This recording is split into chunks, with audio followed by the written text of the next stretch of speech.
Hello dear friends, welcome once again at Lit ECT, the YouTube channel of your choice for English literature, and we are back with our fact file for English literature where I have compiled some very important notes regarding genres, writers and terms which are considered to be more important for examination from examination point of view.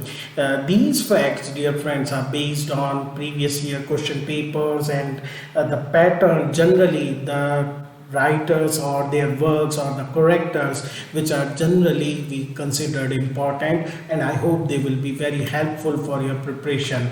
And in today's episode I have focused on Australian literature, a very important and a recent emerging field of study. Though Australian literature is quite now we can say old, it has a tradition of almost 2 centuries, 200 years. In this particular episode I have covered mostly the first century of Australian literature, and soon I will come with the 20th century aspect of Australian literature also.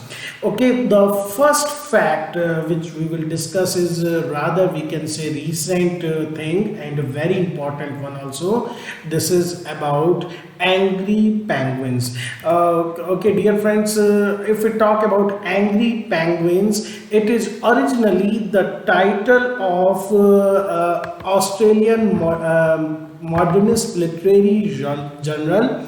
It was founded in 1940 at University of Adelaide, and there were basically four poets: D.B. Kerr, M.H. Harris, P.G. Pfeiffer and G. Dutton. Among these, M.H. Harris, he led the group, and he basically published, it is under his guidance that these poets published. So what were basically angry penguins? They represented the new language and the new paintings of Australia. It was, we can say, a kind of resurfacing of the Australian culture. Actually, in 1944, a very interesting thing happened. Angry penguins, they became the victim of a famous literary hoax. How? Two opponent of this particular journal, they made up a set of modernist poems, and they called that they are written by Ern Malley, which was not actually the case. And after that, obviously there was negative impact upon angry penguins, and the interest of public in them generally fizzled out. Okay, going to our next fact of the day, it is Quintus Servinton. Now it may appear to be rather unheard name. Quintus Servinton, the subtitle is A Tale Founded Upon Incidents of Real Occurrence. If you look at the subtitle, you can understand the we can say echo, the very popular kind of subtitle found in Victorian novels. The most important thing about this work is it is the first novel written and published in Australia, printed in HARPUR in 1830. You can understand that it was under the wake of the Romanticism that this particular first novel was published. And basically it is a morality tale and story of convict life. Dear friends, let me tell you briefly that when Australia was discovered by Europeans and especially the English captains, this place was designated as a place for convicts. जो British jail थी, they were already overcrowded with felons and convicts, and they decided to ship them to this remote part of the world. So many of the early works in Australian literature are either written by convicts or they are about the life of convicts. The experience of the novel's central character, it closely resembled the life of its author, Henry Savory. So he is the writer of this rather auto or semi-autobiographical novel, Quintus Servinton. Okay, going to our next fact. Charles Harpur. Remember this name, dear friends, if you are a bit interested in Australian studies and also from your examination point of view. Charles Harpur is an early Australian poet best known for poems on Australian themes, and he is more popular because he used traditional English poetic forms. So we can say he used the English forms, but the language, the idiom is we can say indigenous or Australian. He is famous for writing the first sonnet sequence. It was published, which was published in Australia, and its title was Thoughts, a series of sonnets, published in Sydney in 1845. Apart from this, he is also famous for his significant collection of poetry, The Bush Rangers. Look at the title, Bush Rangers, a play in 5 acts and other poems. So basically it's a, we can say, collection in which there is a play, Bush Ranger, which is about the native Australians, play which is a tragedy in blank verse. It is the first by an Australian born writer to be printed in country. So now you can understand its once again historical significance of this particular work and Charles Harpur.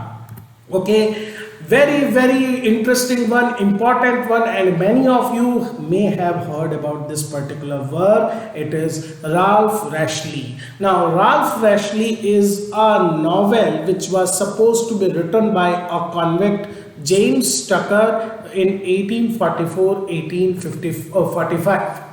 It was first published, actually it was published in a severely edited form in 1929, and the name of the author was not given. It was considered as a convict memoir by an unknown author. It is only in 1952 the original text was published, edited by Colin Roderick. Remember this name, Colin Roderick. He published this Ralph Rashley along with giving the credit to James Tucker. Now it has basically 2 parts. First part is about Ralph's early career as a thief in London and his we can say all kind of adventures and misadventures, and the second part contains his life when he is transported to this particular land, an Aboriginal tribe in North Queensland.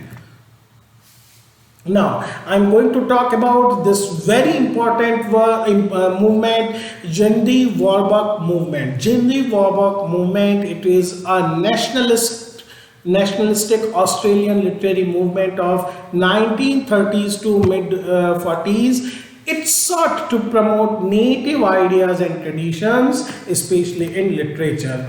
It came into being in 1938 when Rex Ingemal he founded Jindyworobak Club in Adelaide and also published Conditional Culture. This is very important work. Once again, pay focus on this.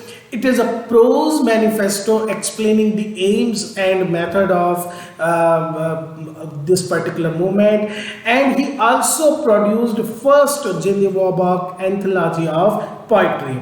Talking more about this particular moment, the Jindyworobaks, it is a collection edited by Brian Elliott in Portable Australian Author Series. It is a comprehensive historical and critical account of the movement. James Daveney, he took the name Jindyworobak from the Aboriginal language, in which Jindyworobak is said to mean to annex or to join. So it's a kind of joining of natives together to promote their own literature.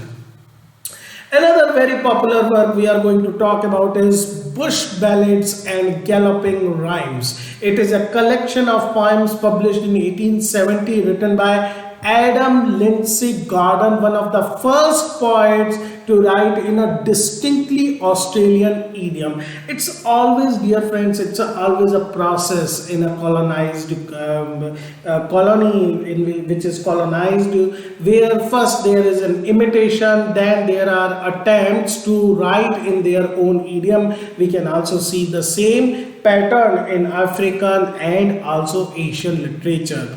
Gordon is the only Australian poet to have a bust on display in Poets Corner in Westminster Abbey. Now you can understand his historical significance.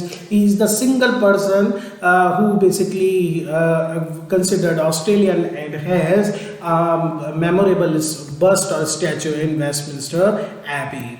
The Fortunes of Richard Mahoney, 1970 to 1929, published in 3 volumes. It is a saga of 20 years, beginning in 1852 and written by, now please pay focus, Henry Richardson, but it is pseudonym of Ethel Florence Lindsay Robertson, and actually she published 3 parts separately. The first part is Australia Felix, the second is The Way Home, and the third one is Ultima Thule, which is her most acclaimed and praised work. And this series traces the fluctuating fortunes of the immigrants who established the new urban Australia in late 19th century.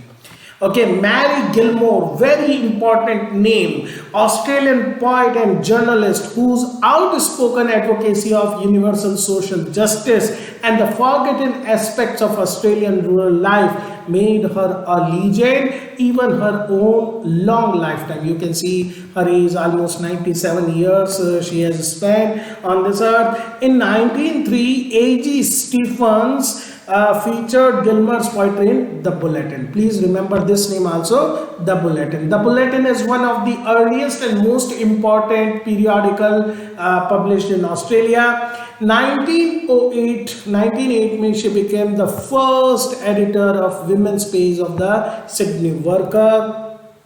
Her poetry collections include Married and Other Verses, The Passionate Heart, and Under the Vilgas. These are some works in which she has tried to portray the native Australian idiom. And the last fact is also one of the most popular, one of the most interesting one, Waltzing Matilda. Now, Waltzing Matilda is a poem by Banjo Peterson. It was first recorded, musically recorded 30 years after it was written in 1895. Okay, a song about a man living in bushland and having adventures. It is such a famous song that it has been described as country's unofficial national anthem. Remember, Waltzing Matilda, there are high chances that such particular famous, popular, or we can say subculture products are going to be asked in exam. Okay, dear friends, that's all for today. I hope these exercises are helping you in getting an idea about your preparation for the coming exams, and I hope to provide you more facts about English literature in coming sessions. Thank you, friends.